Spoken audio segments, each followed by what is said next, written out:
I think all the credit in the world goes to the University of Virginia. I thought we knew that they had a really good basketball team. I think they are a really good basketball team. I thought they played great. I've been doing this a long time, and that was really an impressive performance.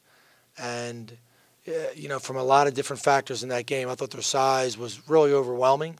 Obviously, Tony's teams play extraordinary defense, and I thought that they were outstanding really on almost every single play. We got very few easy looks at the basket anywhere. They dominated us in the lane. And really one of the things I think it's really impressive about the University of Virginia is how well they share the ball and how well they recognize their awareness for each other on the court at all times. That being said, I think there are some positives we're going to take from this game. We knew that we might face some adversity in the game, and to be honest with you, Virginia really didn't give us much of a chance. I thought they were really that good. Questions? You had the atmosphere, but it seemed like UVA just kind of shoved that aside. How was it for you in that unique atmosphere? Well, number one, I think it's a great opportunity for us to play a tremendous team. So we're thankful for the support that we had. We're disappointed that we didn't play better, but really, I'm not sure that we weren't ready to play well. I thought that Virginia was dominating, and they may have had a better team last year. They were better tonight than we played them last year, and I don't think it was even close. And they have a guy that's playing now in the NBA and another guy that was a 4-year starter, and Akil Mitchell. But to me, their performance tonight was unbelievable. And I've been on the staffs with some really good college basketball teams. That team played as well as any team, just about as well as any team that I played against or coached against, rather. When you knew all about the defensive prowess coming into this game, how surprised were you by their offense tonight, especially early in this one? Whose offense? Well, you know what? You take out London Prontas out of the game and Nolte out of the game, you think that those are their two best shooters, other than Brogdon, and everybody was making shots. And Justin Anderson, I think, is a tremendous college player. He averaged about 7.5 points a game last year, and he's 4 for 5 from 3 tonight. So I think he did the work in the offseason to have a great senior year. If that's the player he is, and that's the weak link in their team, they're going to be something. I just said to my team there are some things that we needed to do really, really well to be in this game and give ourselves a chance, and we didn't do some of those things. But I'll be honest with you, if we had to play this game all over again, I don't know what the adjustments would make. And as a coach, you're always looking at what can you tweak, and most of the time you can find it. If we had to go play that game tomorrow night, I don't know what we would do differently because I think the Virginia's that good.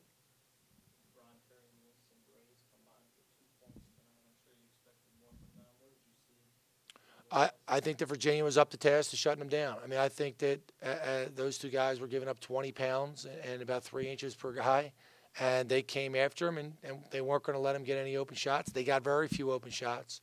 And Ron couldn't really get by those guys. And Winston couldn't get many open looks, and I thought he forced a couple shots. Ron forced a couple shots. So really, I tip my hat. Virginia was great. Is it harder to gauge where your team is at because Virginia is so good? Is it going to take maybe that game on Monday to really feel for where your team is? Right. My hope was that we would know more about our team tonight.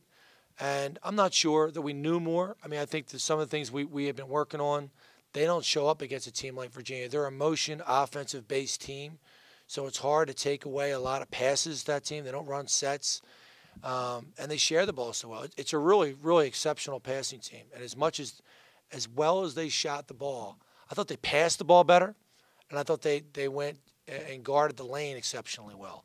And so you're looking around. We're oversized. They outmatch us size-wise at every position, and I thought they were extraordinarily ready.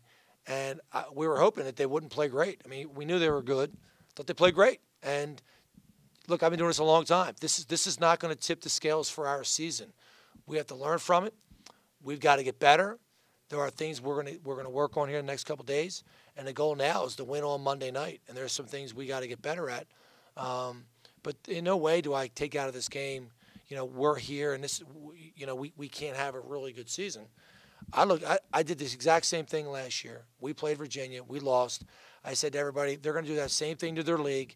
They're going to do that to Syracuse, and whoever it is. Pick a team in the ACC. They're going to have nights like that against other teams. It might not be 26, but it's going to be 16 a bunch. So that's a good team. This was the first sellout of your 7 seasons here at home. Best atmosphere you've been a part of at the Combo? Yeah, I think so. You know, my first and second year, we played George Mason, Old Dominion. We had a good team, and we weren't injured, and we had some great atmospheres. It weren't as many people, but it was every bit as loud, I thought. It's hard to be really loud when Virginia comes out and plays that on point. You know, we didn't give ourselves enough opportunities to be in that game to engage the crowd. And you know, it's through no fault of really our players. I mean, at one point we had 4 brand new players out there in the first half that hadn't played here. So, you know, I would just say to you, I'm going to say it again, tip your cap. They were great. And when we couldn't get to a point where, at one point we got it down to 12 in the first half, and I thought, hey, if we make a couple shots and we get under, you know, single digits and go into halftime down 8, 9, 10, that's good. We'll regroup and come back. And I thought what happens, they regrouped at halftime and came out even better. To be honest with you, they came out better on defense in the second half than they were in the first half. Tony had a lot of praise for your use of the stretch 4. What do you think of Hari's performance today? You know, I've said time and again, Hari is a terrific talent. He's a terrific young guy. He's got to play both ends, and his shot selection wasn't great.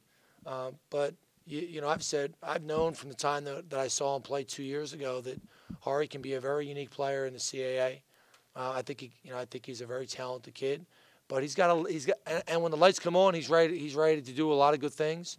He's got to play that way at both ends, and he knows that. We've already had that discussion. But if he can lift his level defensively, then you know he's a really talented young guy. A lot of reliance on the deep ball tonight. Is that something you're comfortable going forward with? Well, you know, for the uninitiated, here's what I would say about the University of Virginia. Syracuse doesn't score in the lane against them. They just don't. And it's very hard to score in the lane against the University of Virginia. One, because they've got great size, but two, they double the post with 2 post players.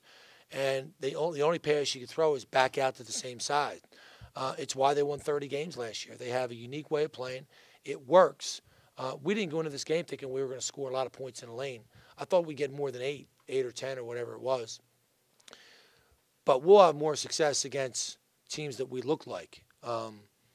You know, and I would say, you know, we get even into our non-conference portion or the CAA, we have some ability to score the ball in the lane that we knew we were going to, you know, this game wasn't going to be decided in the lane if we were going to have a chance to win. We were going to have to shoot really, really well. I said to our team a month ago, we'd have to make 12 threes. We'd have to get a push on the glass, meaning even on the glass.